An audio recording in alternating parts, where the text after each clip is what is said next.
आपने सर बात की कामरान साहब के मुसलमानों की हुकूमत थी जब अंग्रेज आए। तो ये भी मेरे ख्याल में हम चूंकि हिस्ट्री को ज़्यादा सीरियसली पढ़ते नहीं हैं, यहाँ पे एक थिंक टैंक है जमात इस्लामी के साथ एफिलिएटेड है, वो इंस्टीट्यूट ऑफ पॉलिसी स्टडीज नहीं, इस्लामाबाद। मैं तस्दीक कर दूं, ये मिथ्स है ना। मैं ये बात कर रहा था कि कहने को तो तो लोग ये बातें भी करते हैं। हाँ जी, उनके एक रिसर्चर ने टाइम मैगजीन को बताया गलबन 2007 में, आज भी वो टाइम मैगजीन की वेबसाइट पे मौजूद है। उन्होंने ये कहा कि चूंकि अंग्रेज जब आए तो मुसलमानों की हुकूमत थी, तो उनको चाहिए था कि वो मुसलमानों के हवाले करके जाते। तो वो थिंक टैंकर हैं, स्कॉलर हैं, लेकिन उन्होंने इतना भी तकल्लुफ नहीं किया कि जरा सी हिस्ट्री पढ़ लेते। और भाई, अंग्रेजों ने पंजाब तो सिखों से छीना था, फिर वो पंजाब सिखों को दे के जाते। और बाकी इंडिया में मराठे जो थे, मराठा जिनको कहते हैं इंडिया में, हम मराठे कहते हैं, वो पूरे इंडिया पे तकरीबन छा चुके थे।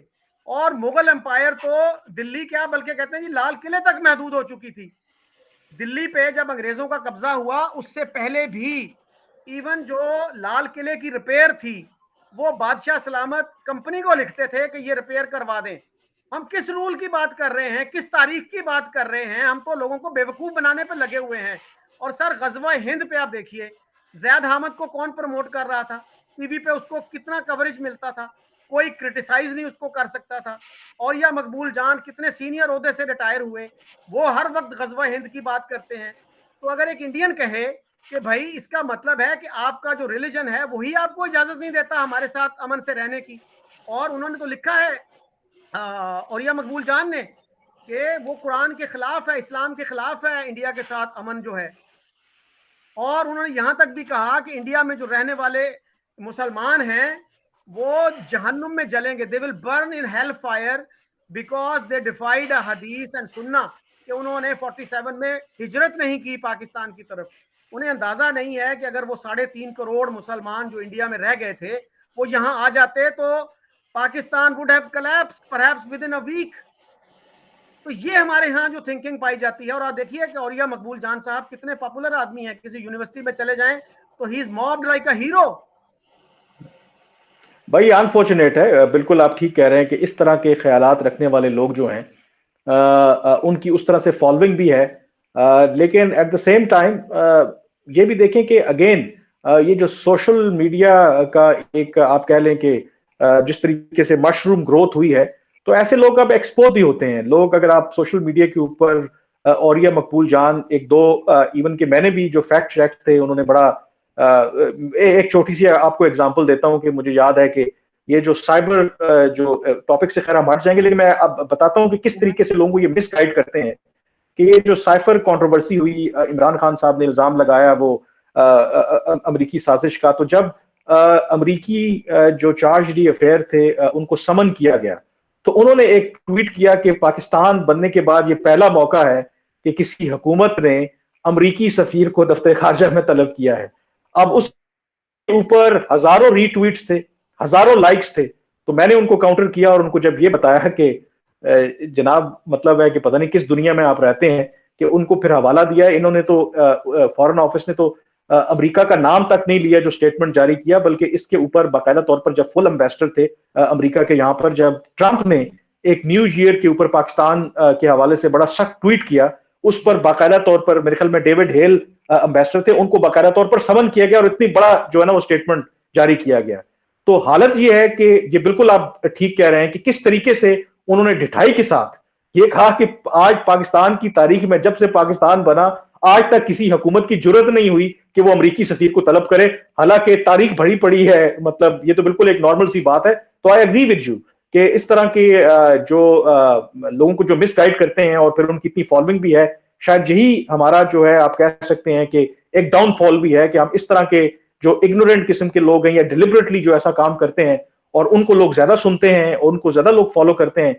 जो जरा फैक्ट बेस्ड बात करेगा, शायद उसको गालियां भी पड़ती हैं और उसको सुनना लोग पसंद भी नहीं करते। जी, बिल्कुल ऐसी बात। ये जो सारी चीजें इस वजह से हैं कि हमारे मीडिया ऑर्गेनाइजेशन में फैक्ट चेकिंग का कोई कल्चर नहीं है, बल्कि फैक्ट चेकर की कोई डेजिग्नेशन से भी लोग फेमिलियर नहीं है कि मीडिया ऑर्गेनाइजेशन में फैक्ट चेकर भी होता है। और ये जो इंस्टीट्यूशन है फैक्ट चेकर्स का, ये 1920 की जो डेकेड था उसमें टाइम मैगजीन ने शुरू किया था अमेरिका में। और आज सर जर्मनी का एक मैगजीन है डर स्पीगल, जिसका ऑफिस विजिट करने का मुझे मौका मिला, हैम्बर्ग में उनका है हेड ऑफिस। तो वहां पे आज 80 के करीब फैक्ट चेकर्स हैं। और हमारे यहाँ जितनी भी मीडिया ऑर्गेनाइजेशंस हैं, मेरा नहीं ख्याल कि किसी एक में भी फैक्ट चेकर है। तो सर थोड़ा सा हम अगर इफ वी स्विच गियर्स, तो टीटीपी ने आजकल एक पाकिस्तान में फिर सर उठा लिया है। अगरचे हम कहते रहे काफी सालों से हम कह रहे हैं जी दहशतगर्दी की हमने कमर तोड़ दी है। और अभी आपको पता है बन्नू में जो कुछ हुआ कि उन्होंने वो जो एंटी टेररिज्म सेंटर था, तालिबान ने, तहरीक तालिबान पाकिस्तान के लोगों ने सब लोगों को यरगमाल बना लिया और उसको अपने कब्जे में ले लिया। तो ये जो टीटीपी है, इसके साथ हमारा क्या क्या रवैया है? हम ये कहते हैं कि पाकिस्तान के तालिबान बुरे हैं, अफगानिस्तान के तालिबान बड़े अच्छे हैं, और उसके लिए हमने पूरी दुनिया को नाराज किया। अब वो बरसरे इक़्तिदार आ गए हैं और अब उनके साथ भी हमारा मसला शुरू हो गया है कि जी वो बॉर्डर पे हमें बाड़ नहीं लगाने देते, और यहाँ पे जो है ये जो है हमें आराम से जीने नहीं देते, और ये कहते हैं हम तो मुजाहिदे इस्लाम हैं। जबकि हम ये कहा करते थे कि ये तो इंडिया के पे रोल पे हैं, ये तो अमेरिका के पे रोल पे हैं। तो भाई फिर अफगानिस्तान के तालिबान क्यों नहीं कंडेम करते इनको? वो क्यों नहीं कहते कि हमारा इनसे कोई ताल्लुक नहीं है? तो ये क्या किस किस मुसीबत में हम फंस गए हैं कामरान साहब? मेरे ख्याल में मुसीबत एक हो तो बताएं, वाकई ये मुसीबतें हैं जिसमें हम फंसे हुए हैं। और ये बात बिल्कुल आपकी ठीक है कि जब से अफगान तालिबान इक़्तिदार में नहीं आए थे, तो हमें यही बताया जाता था कि अफगान तालिबान और जो पाकिस्तानी तालिबान है ये एक नहीं है, इसमें आप डिस्टिंक्शन करें। लेकिन ये जो उनका बयानिया था, ये उस वक्त तक था जब तक अफगान तालिबान इक़्तिदार में नहीं आया, और जब तक पाकिस्तान को ये रियलाइज नहीं हुआ, जब पाकिस्तान ने जैसे ही अफगान तालिबान इक़्तिदार में आए और पाकिस्तान ने अफगान तालिबान से मुतालबा किया कि अब आप तरीके तालिबान पाकिस्तान को जो अफगानिस्तान के अंदर उनकी सेंचुरीज हैं उनको ख़त्म करें, और अफगान तालिबान ने ऐसा करने से इनकार कर दिया। और मुझे अच्छे से याद है कि इसके हवाले से पार्लियामेंट के अंदर एक बंद कमरा इजलास हुआ। ये सारा जो अफगानिस्तान का मामला चल रहा था, उस वक्त army chief general Qamar Javed Bajwa थे, DGISI जो हैं जनरल फैज हमीद थे। और उसमें ये चीजें जब सामने आई कि उन्होंने पहली दफा ये कहा कि बेसिकली एडमिट किया कि अफगान तालिबान और जो तहरीके तालिबान पाकिस्तान है, ये एक ही सिक्के के दो रुख हैं।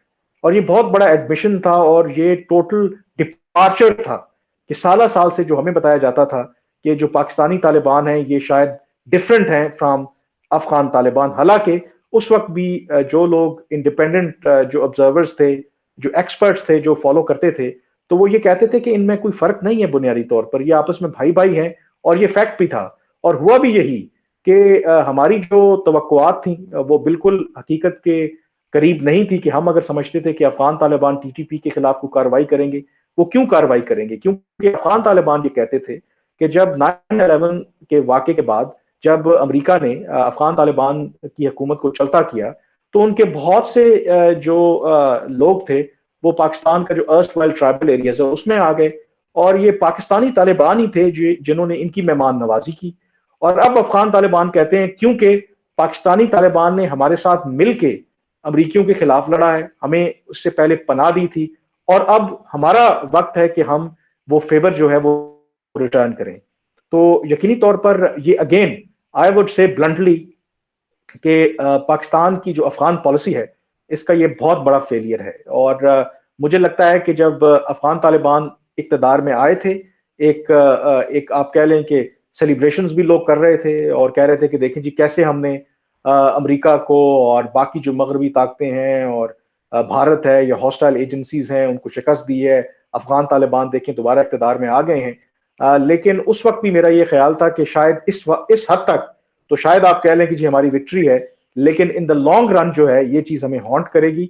और एग्जैक्टली अब मेरे ख्याल में हालात उसी तरफ ही जा रहे हैं कि एक दफा फिर आई थिंक जैसे माजी से हमने सबक नहीं सीखा, ये जो हमारी अफगान पॉलिसी है मुझे लगता है कि ये बैकफायर कर गई है और कर रही है सीरियसली। जी, सलीम साफी जैसे लोग जो नॉलेजेबल हैं इस इशू के बारे में, वो काफी अरसे से ही लिखते आ रहे हैं भाई तहरीके तालिबान पाकिस्तान या TTP तो वजूद में ही इसलिए आई थी to have sympathy and solidarity with Afghan Taliban. लेकिन हमने आंखें बंद की हुई थी और हम जो है कभी भी हालात पर खुले जहन से गौर नहीं करते और हम तो प्रोपेगेंडे पे यकीन रखने वाले लोग हैं। सर, आपको याद होगा कि अफगानिस्तान में इंडिया के कॉन्सुलेट्स के बारे में इतना प्रोपेगेंडा होता था कि 14 से गिनती शुरू हुई थी। मुझे याद है कि हमारे एक सीनियर जर्नलिस्ट जो हैं जावेद अख्तर साहब, जो इंडिया के लिटरेरी पर्सनैलिटी हैं, लिरिसिस्ट हैं, सॉन्ग राइटर हैं, उनका इंटरव्यू कर रहे थे और बार बार उनको कह रहे थे कि अगर इंडिया के इंटेंशंस पीसफुल हैं तो उनके 14 कौंसल खाने या कॉन्सुलेट्स क्यों हैं। उन्होंने कहा, भाई मैं तो एक्सपर्ट नहीं हूं, आप हमारी मिनिस्ट्री ऑफ एक्सटर्नल अफेयर से पूछ लें। तो 14 से हमने वो गिनती शुरू की। उसके बाद मैंने पढ़ा कि जी वो 22 हो गए हैं, फिर 35 हो गए हैं। फिर हमारे एक रिटायर्ड जनरल हैं अब्दुल कयूम, जो बाद में सेनेटर बने, वो नवाए वक्त में कालम लिखा करते थे। उन्होंने ये लिखा कि दर्जनों कौंसल खाने हैं इंडिया के पाक अफगान बॉर्डर पर सिर्फ। और उसके बाद एक दफा मैंने एक उर्दू अखबार में पढ़ा, जहान पाकिस्तान में, कि 65 कौंसल खाने हैं। आप इमेजिन कीजिए। अब कौंसल खाना कोई माचिस नहीं होती, माचिस की तीली नहीं होती कि आप छुपा लेंगे उसको। वो बकायदा दोनों मुल्कों के एग्रीमेंट के बाद वजूद में आता है और आप उसको छुपा नहीं सकते। आप 2 मिनट की सर्च करें तो आपको पता चल जाता है किस मुल्क में किस मुल्क के कितने कौंसल खाने हैं। और हमारा सारा मीडिया इसी काम पे लगा हुआ था कि जी उनके इतने कौंसल खाने क्यों हैं। तो मैंने जनरल कयूम का इंटरव्यू किया तो उनसे ये पूछा, मैंने कहा सर आपने ये लिखा था कि दर्जनों कौंसल खाने हैं सिर्फ पाक अफगान बॉर्डर पर।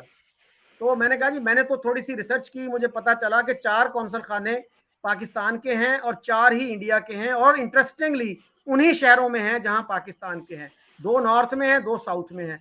वो कहने लगे हाँ आपकी बात दुरुस्त है, लेकिन ये जो प्रॉपर कॉन्सुलेट्स हैं वो 4 ही हैं, बाकी सैटेलाइट कॉन्सुलेट्स हैं। तो मैं तो सर पकड़ के रह गया कि यार ये सैटेलाइट कॉन्सुलेट क्या नई टर्म है। मैंने एमएससी की, एमफिल किया इंटरनेशनल रिलेशंस में, डिप्लोमेसी भी पढ़ी, डिप्लोमेसी को कंडक्ट होते हुए भी देखा। मैंने तो कभी ये टर्म सुनी नहीं थी, सैटेलाइट कॉन्सुलेट्स। और हमारे एक जर्नैल ने, जिनके बारे में एक्यू खान ने कहा था कि ये इल्म का समंदर है, उन्होंने ये टर्म इजाद कर ली कि सैटेलाइट कॉन्सुलेट्स हैं। और भाई दुनिया तो नहीं मानती ना इन चीजों को, आप अपने लोगों को कब तक बेवकूफ बनाएंगे। और सर, सवात में तालिबान के खिलाफ जब एक्शन हुआ उस वक्त कहा गया कि जी बहुत सारे ऐसे तालिबान हैं जिनको सरकमसाइज नहीं किया गया, जिनके खतने नहीं हुए थे, इसलिए हमें बताया गया कि वो हिंदू थे, कमांडोज थे जो लड़ रहे थे। तो सर आज तक आपने एक भी कमांडो को मीडिया के सामने पेश क्यों नहीं किया, उसका डीएनए क्यों नहीं करवाया कि भाई ये देखो ये डीएनए इसका क्या बता रहा है आपको। और मैंने एक पश्तून दोस्त से पूछा था तो उसने कहा जी कि कुछ इलाकों में, पश्तून इलाकों में खतना ऐसे तरीके से किया जाता है कि वो आपको लगता है जैसे खतना हुआ नहीं है, लेकिन पूरी कौम ने ये यकीन कर लिया कि वहां पे तो इंडिया के कमांडोज लड़ रहे थे। तो भाई एक को भी पकड़ के जिंदा या मुर्दा मीडिया के सामने पेश कर देते, उसका डीएनए टेस्ट करवा लेते। तो ये क्या हमने प्रोपेगेंडे पे ही सारी जिंदगी गुजारनी है? आई थिंक इसकी जो सबसे बड़ी वजह होती है, एक तो ये एक हमारा फेवरेट खेल है कि जब आपने अपनी नाकामियों को छुपाना हो तो फिर आप इल्ज़ाम दूसरों पे डाल दें। अब इसमें दो चीज़ें हैं। देखें, एक इसमें कोई शक नहीं है कि पाकिस्तान और भारत एक दूसरे के खिलाफ माजी में भी और अभी भी कहीं ना कहीं ये जो प्रॉक्सी वॉर आप उसे कहते हैं ना, वो लड़ते रहे हैं। और इसमें एक जो चीज़ के जब ये ऐन मुमकिन है कि हो सकता है कि जो टीटीपी है या कुछ बलोच ग्रुप हैं, उनकी कहीं ना कहीं भारत उनकी कहीं ना कहीं हिमायत कर रहा हो, लेकिन इसके अंदर एक जरूरी डिस्टिंक्शन है कि ये कहना कि जो रूट कॉज है कि वो सिर्फ भारत है इस टीटीपी की, ये बिल्कुल ठीक नहीं है। अगर हम अपना हाउस इन ऑर्डर कर लें और जेन्युइनली, क्योंकि जब आप इंटरनली वीक होते हैं, देखिए हर जो दुनिया की एजेंसी है, हम भी फायदा उठाते हैं कि जब एक मुल्क के अंदर जहां पे वल्नरेबिलिटीज होती हैं तो फिर वो अपने तरीके से कोई भी गेम खेलने की कोशिश करते हैं। हम भी करते रहे हैं, भारत भी करेगा, बाकी दुनिया के ममालिक भी करते हैं। लेकिन ये कहना कि एक्चुअली ये सिर्फ और सिर्फ किसी एक मुल्क की वजह से ही सारा हुआ है, ये बिल्कुल गलत बात है। ये आई थिंक अपनी नाकामियों को छुपाने की बात है। मेरा ख्याल है कि भारत जो करे या ना करे, कोई और मुल्क का साजिश करे या ना करे, अगर हमारी जो एक क्लैरिटी हो, हमने अगर एक हमारी अप्रोच बिल्कुल क्लियर हो कि हमने किसी भी किस्म की इंतहा पसंदी, किसी किस्म की दहशतगर्दी जो है, या किसी किस्म का जो दहशतगर्द ग्रोह है, उसको एक्सेप्ट नहीं करना, फिर भारत छोड़ के अमेरिका कोई भी मुल्क आ जाए, वो हमारी सिचुएशन को फिर एक्सप्लॉइट नहीं कर सकता। ये हमारे अपने ही आई थिंक मसाइल हैं, और ये सबसे बड़ी वजह है कि देखें, ये जो अब टीटीपी की जब बात हो रही है, मैं जो वो बंद कमरा इजलास हुआ पार्लियामेंट का, जब लोगों ने और पार्लियामेंटेरियंस ने ये क्वेश्चन किया कि आप किस बुनियाद के ऊपर इनके साथ मुज़ाकरात कर रहे हैं, ये तो वो लोग हैं जिन्होंने फौजियों के गले काटे हैं, जिन्होंने हमारे बच्चों का कत्लेआम किया है, तो इनके साथ आप कैसे मुज़ाकरात कर रहे हैं? तो वहां पर जो हमारी अस्करी क़यादत है, उन्होंने कहा कि ओ नहीं नहीं, कोई नहीं, ये हमारे अपने ही बच्चे हैं, कोई बात नहीं, देखें हर चीज का जो एक कुछ सियासी हल तो निकालना होता है ना, किसी तरफ तो इसको लगाना है ना, क्या हम सारी जिंदगी लड़ते रहेंगे?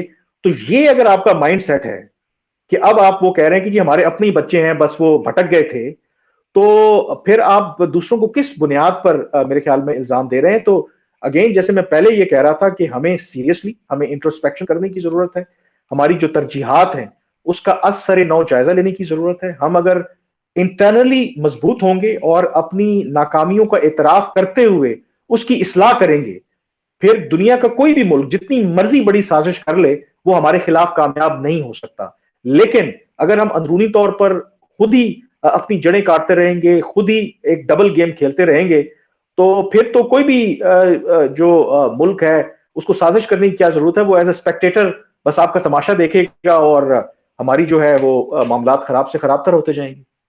जी कामरान साहब, बहुत सारे इंडियन जो बीजेपी के सपोर्टर नहीं हैं, उनसे भी अगर आप बात करें प्रॉक्सी वार की, तो वो यही कहेंगे कि भाई अगर इंडिया कर भी रहा है प्रॉक्सी वार, तो स्टार्ट किसने की है? We have to be honest about it, कि हमने 47 ही में कश्मीर पे एक ट्राइबल इन्वेजन करवा दिया था। अब कुछ लोग उसको ओपनली मान भी रहे हैं। नवाए वक्त जैसे अखबार में ये छप चुका है कि tribal invasion was the biggest reason for Kashmir accession to India, और लिखने वाले कौन थे? Lieutenant colonel Sikandar Bloch.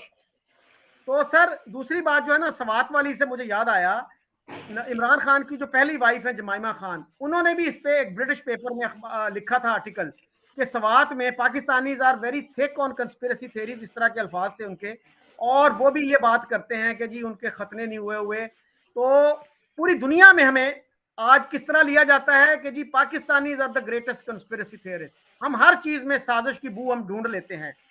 और सर बलोचिस्तान की मैं ब्रीफली बात करूं, वजीर आजम जमाली से मैंने खुद ये सुना कि जब बुगती साहब का इशू पैदा हो रहा था, तो मैंने उनसे कहा कि आप ना बुगती साहब को 1 मिनट की कॉल कर दें, तो मैं आपको गारंटी देता हूं कि tomorrow he will be in Islamabad and we will sort it out. तो मुशर्रफ साहब ने क्या कहा कि उसको कहो वो मुझे फोन करे। तो जमाली साहब ने कहा सर मैं उसको 40 साल से जानता हूं, वो कभी आपको कॉल नहीं करेगा, लेकिन अगर आप इनिशिएटिव लेंगे तो he will respond in a positive manner. लेकिन मुशर्रफ साहब ने एक कॉल करने से इनकार कर दिया, और अब हम क्या कहते हैं, वो जी अमेरिका हमारे खिलाफ साजिश कर रहा है बलोचिस्तान में, इंडिया साजिश कर रहा है, इसराइल साजिश कर रहा है। और भाई हालात किसने खराब किए? आपको ऑफर दी, आपके अपने प्राइम मिनिस्टर ने समझाया कि यार ये कर लो। सर खुद मैंने एक लेफ्टिनेंट जनरल है हमारे तलत, आप जानते होंगे, उनसे कुछ साल पहले जब कियानी साहब आर्मी चीफ थे, तो मैंने उनसे कहा मैरियट होटल में, मैंने कहा सर कियानी साहब तो आपके जूनियर्स होंगे, तो आप सर उनको मिलें और उनको कहें कि यार बलोचिस्तान का जो इशू है ना, ये एक पॉलिटिकल इशू है, इसको पॉलिटिकल तरीके से हल करें। तो उन्होंने मुझे बड़ा डिसमिस कर दिया फौरन ना, कि वो उनको सब पता है। तो सर ये तो हमारी अप्रोच है, और फिर हमें सिर्फ ये बहाना चाहिए होता है कि जी ये तो अमेरिका हमारे खिलाफ साजिश कर रहा है, ये इसराइल कर रहा है, ये इंडिया कर रहा है, और हम अपना नहीं देखते कि यार कितने सिविलियंस ने, मुशाहिद हुसैन ने इनिशिएटिव लिया, लेकिन किसी को काम करने दिया गया, किसी को ये कहा गया कि यार ये पॉलिटिकल इशू है, इसको पॉलिटिकली सॉल्व कर लो। जी सर। बिल्कुल आप ठीक है। मैं दो इस पे वाकई स्वाद की आपने बात की ना, ये बिल्कुल बात ठीक है कि मेरी मुलाकात हुई थी, अब उनका इंतकाल हो गया, मियां गुल औरंगजेब साहब जो आखिरी वाली स्वाद थे। तो जी मेरे उन्होंने भी वो जानने वाले थे, मैंने उनका प्रोफाइल किया था, इंटरव्यू जी किया जी था जी। तो उनसे मेरी बात हुई, तो वो जब मैंने स्वाद के बारे में पूछा, उसके बाद उस वक्त ऑपरेशन वगैरह चल रहा था, ये 2009 की बात है, तो उन्होंने ये कहा कि मुझे ये कहा, उन्होंने सीधा सीधा इल्जाम लगाया कि ये जो स्वात में तालिबान आए हैं, उन्होंने कहा इनको तो मुशर्रफ ने आने दिया है। तो मैंने कहा जी कैसे? उन्होंने कहा कि जब मैं वहां पे, ज़ाहिर मेरा अपना इलाका है, तो ये जब तालिबान आहिस्ता आहिस्ता आने शुरू हुए, 5, 7, 8 लोग थे, तो मैंने मकामी एसएचओ को कहा कि यार ये इनकी जो एक्टिविटीज है आप इन पे क्यों चेक नहीं रखते? तो उन्होंने कहा जी हमें हुक्म नहीं है। और उनके ख्याल में अगर उस वक्त हुकूमत जो है बर वक्त एक्शन लेती तो वो एक एसएचओ की मार थी, वो मुल्ला फजलुल्लाह या मुल्ला रेडियो जिसे कहते थे उसको उठा के जेल में बंद कर देते, कभी तालिबान ना आते। तो उन्होंने ये कहा कि इनको खुद आने दिया गया, क्योंकि मुशर्रफ साहब को लोग ये भी कहते हैं कि एक लेजिटिमेसी चाहिए थी, वो कंटिन्यूएशन चाहते थे, मगरिब को ये पैगाम देना चाहते थे कि वो अगर चले गए तो पाकिस्तान में तालिबान आ जाएंगे। नंबर 1। नंबर 2, जो बलूचिस्तान की आपने बात की, आपने जमाली की बात की, मैं जब नवाज शरीफ की जो तीसरी इक़्तिदार आया 2013 में, तो आपको याद होगा कि यहाँ वहां पर हुकूमत में आए वो हासिल बजिंजो साहब की जो जमात थी, अब उनका भी इंतकाल हो गया है। तो हासिल बजिंजो साहब ने मुझे ये बताया कि उस दौर में डॉक्टर अब्दुल मालिक गालिबन वज़ीर आला थे बलूचिस्तान के, जी जी तो उन्होंने ये कहा कि जितने जो डिसग्रंटल्ड एलिमेंट्स हैं बलूचिस्तान के, उनके साथ एक इनिशिएटिव शुरू करते हैं, क्योंकि नवाज शरीफ साहब की भी यही पॉलिसी थी कि अमन होना चाहिए। तो उन्होंने उनको, राहील शरीफ साहब आर्मी चीफ थे, तो राहील शरीफ साहब ने उनको गो अहेड दिया कि मेरी तरफ से आपको गो अहेड है कि जितने ये बरामदाग हैं बाकी हैं सारों के साथ आप बातचीत करें। उन्होंने कहा कि जहां तक बातचीत, उस लेवल तक बातचीत चली गई कि इवन के जो डॉक्टर अब्दुल मालिक हैं वो बाहर जाके जो डिस्कंट्रोल्ड एलिमेंट्स थे इनके साथ उन्होंने मुज़ाकरात किए और मोस्ट ऑफ देम अग्री कर गए कि ये पाकिस्तान में वापस आ जाएंगे और मेन स्ट्रीम में शामिल हो जाएंगे। पूरा वो होमवर्क हो गया, सब कुछ हो गया। और फिर वो कहते हैं कि जब ये सारा करके काम हम आए और उसके बाद जब कुछ भी नहीं हुआ, वो मामला वहीं का वहीं रुक गया। और जो उस वक्त के आर्मी चीफ जनरल राहील शरीफ, उनकी तरफ से कोई जवाब नहीं आया। और फिर उनकी वो गवर्नमेंट भी चली गई। आपको पता है कि वो अग्रीमेंट था एक कि 2.5 साल इनका प्राइम चीफ मिनिस्टर रहेगा, 2.5 साल फिर नून लीग का आ जाएगा, और उसके बाद फिर वो मामला पता नहीं कहां से कहां चले गए। तो अगेन मिस्ड अपॉर्चुनिटीज। ऐसा नहीं है कि हमारे सियासतदानों ने कोशिशें जरूर की, लेकिन सम और दी अदर, मैं अगेन वो सोचता हूं कि अगर वाकई वो जो डिसग्रंटल्ड एलिमेंट्स थे जिन पर इल्जाम आज हम लगाते हैं कि वो उनको भारत की पुष्ट बनाई है, अगर हम उनको पॉलिटिकली शामिल कर लेते अपने साथ उस वक्त, तो आज भारत के पास इतना मौका ना होता कि वो उन लोगों को उनकी कोई पुष्ट बनाई करता। तो ये बिल्कुल मैं आपसे एग्री करता हूं कि गलती हम खुद करते हैं, और जब उस गलती के नुकसानात इतने बढ़ जाते हैं कि उसका फिर हम उसको ऑन करने के लिए तैयार नहीं होते, और फिर हमारे पास एक इजी टारगेट है कि हम उसका इल्जाम जो है किसी और पे डाल दें। जी कामरान साहब, आपको याद होगा कि सैयद अली गिलानी, जिनको पाकिस्तान ने अपना हाईएस्ट सिविलियन अवार्ड दिया, और पाकिस्तान में वो शायद सबसे वेल नोन कश्मीरी लीडर थे, सबसे पॉपुलर लीडर थे, उन्होंने एक दफ़ा ये बयान दिया था कि जी बीजेपी और आरएसएस ने मेरे पास कुछ लोग भेजे थे कि कोई मुज़ाकरात का सिलसिला शुरू किया जाए, लेकिन मैंने उनके साथ बातचीत करने से इनकार कर दिया।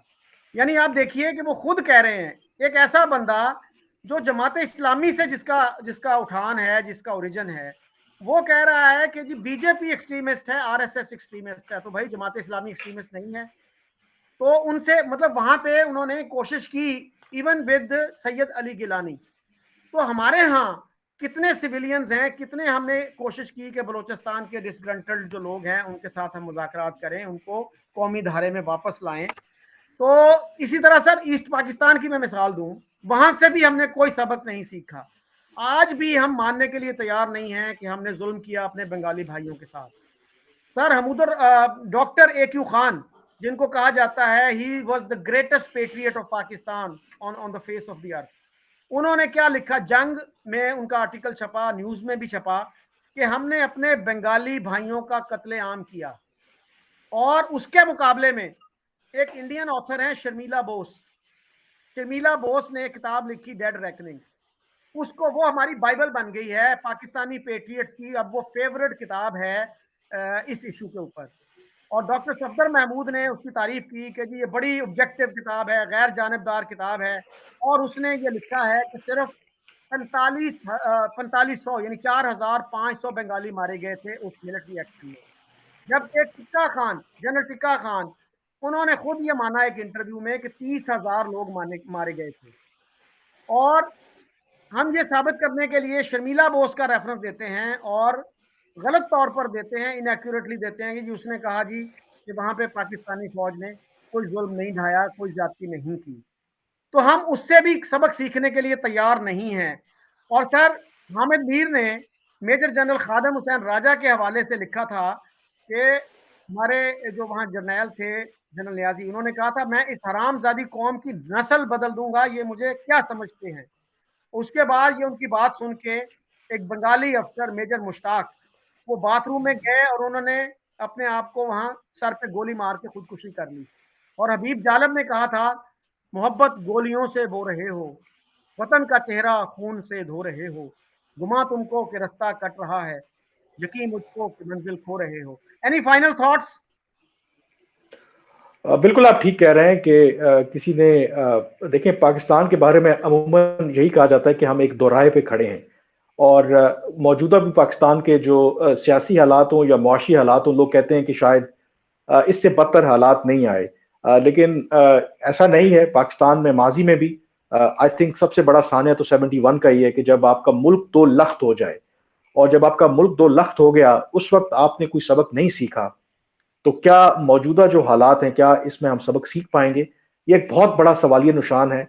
और एज अ पाकिस्तानी हर किसी को आई थिंक एक जरूर कंसर्न होना चाहिए कि जो इस मुल्क की डायरेक्शन है, जिस तरफ हम जा रहे हैं वो बिल्कुल भी ठीक नहीं है। और मुझे ये लगता है कि पाकिस्तान बनने से अब तक ये मुल्क एक जुगाड़ के तौर पे चलता रहा है। वो कहते हैं ना कि एक तरकीब जो है वो सदा काम नहीं आती, और शायद हम अब उस पॉइंट पर पहुंच गए हैं कि जहां पर हमने जितने जुगाड़ लगाए, जो एक तरकीब लगाई, वो अब चीजें सारे ऑप्शंस जो हैं वो एग्जॉस्ट हो गए हैं।